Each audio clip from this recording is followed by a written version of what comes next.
Terdapat setidaknya satu alasan utama mengapa neraka harus abadi. Rasa sakit neraka bersifat kekal, dan tentunya hal itu adalah bagian dari iman. Yesus membuat hal ini sangat jelas di dalam banyak tempat, di dalam Matius 25 ayat 41, Markus 9 ayat 44, dan sebagainya. Kekalnya rasa sakit di dalam neraka ditegaskan pula secara dogmatis oleh gereja Katolik.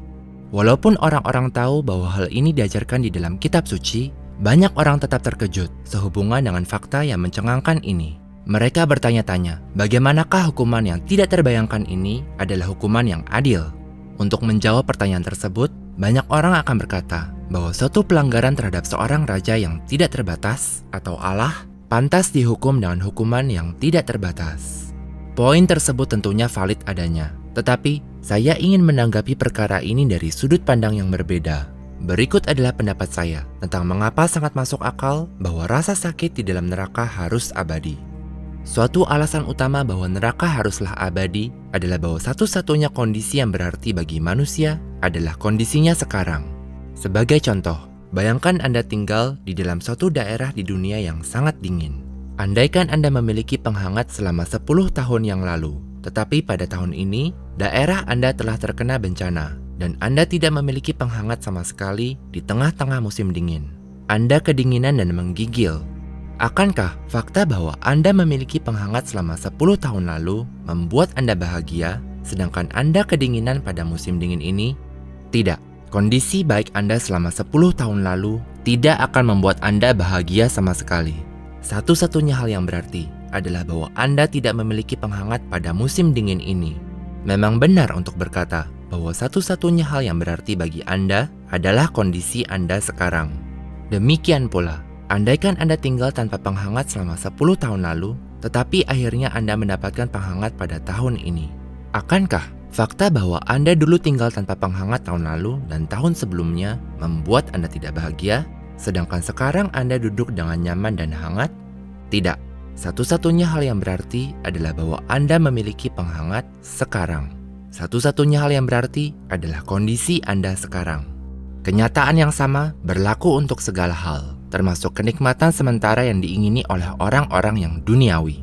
Harus ditunjukkan bahwa tidak satu pun dari kenikmatan sementara ini dapat memberikan kebahagiaan yang sejati dan yang abadi, karena manusia diciptakan untuk Allah dan hanya dapat dipuaskan di dalam Allah. Tetapi, poin yang sedang kita diskusikan tetaplah benar sewaktu kita mempertimbangkan hal-hal tersebut. Misalnya, mereka yang menikmati ketenaran yang besar, kekayaan yang berlimpah, atau kesuksesan yang besar, ataupun kecantikan yang mereka miliki pada masa kini, tidak terganggu oleh fakta bahwa mereka tidak memiliki hal-hal tersebut 10 atau 20 tahun lalu. Satu-satunya hal yang berarti bagi mereka adalah bahwa mereka terkenal, atau sukses, atau kaya, atau cantik sekarang. Satu-satunya hal yang berarti bagi manusia adalah kondisi sekarang. Oleh karena itu, andai kata rasa sakit neraka berakhir pada suatu titik, maka pada titik itu, kondisi seseorang adalah kondisi yang bebas dari hukuman. Ia tidak akan menderita rasa sakit sama sekali, karena kondisi sekarang adalah satu-satunya yang berarti bagi seorang manusia. Hasil akhirnya untuk manusia tersebut adalah ia tidak dihukum sama sekali. Maka, sewaktu hal ini dipikirkan secara mendalam, adalah suatu hal yang benar bahwa suatu hukuman yang tidak kekal pada akhirnya bukanlah suatu hukuman sama sekali. Karena jika hukuman itu berakhir pada suatu titik tertentu, kondisi akhir manusia tersebut yang adalah satu-satunya hal yang akan berarti baginya adalah kondisi yang bebas dari hukuman. Beberapa orang mungkin menyanggah, bagaimana dengan hukuman-hukuman di dalam api penyucian? Hukuman-hukuman tersebut akan berakhir pada suatu titik tertentu, tetapi tentunya tetap merupakan hukuman yang sejati. Jawabannya adalah hukuman-hukuman api penyucian dapat berakhir dengan tidak ada hukuman sama sekali, melainkan kebahagiaan. Karena hukuman tersebut sebenarnya setara dengan pendisiplinan yang penuh kasih yang diperuntukkan bagi kebaikan kita yang lebih besar. Hukuman tersebut adalah hukuman yang menyucikan yang diperuntukkan bagi sahabat-sahabat Allah yang meninggal di dalam keadaan rahmat atau karunia, dan bukan bagi musuh-musuh Allah.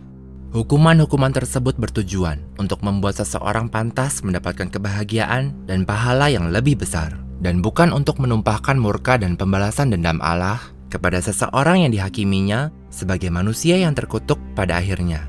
Oleh karena itu, hukuman-hukuman tersebut berbeda secara kategori dari hukuman pembalasan dendam yang dijatuhkan oleh Allah kepada orang-orang yang meninggal di dalam dosa berat.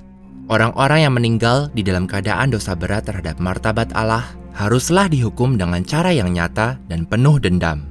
Hukuman yang dijatuhkan kepada orang-orang tersebut dimaksudkan untuk menumpahkan murka Allah kepada musuh-musuhnya. Seperti yang dikatakan di dalam Ulangan 32 ayat 35, tanda kutip, "Pembalasan dendam adalah milikku, dan aku akan membayar mereka pada waktunya." Hukuman semacam itu hanyalah menjadi nyata jika hasil akhirnya setara dengan hukuman, dan bukan satu keadaan di mana tidak terdapat hukuman. Satu-satunya cara agar hukuman penuh dendam tersebut dapat memiliki hasil akhir yang setara dengan hukuman, dan bukan tiada hukuman sama sekali, adalah melalui suatu kondisi masa kini yang tidak bahagia yang terjadi terus-menerus. Itulah mengapa neraka harus dan memang abadi.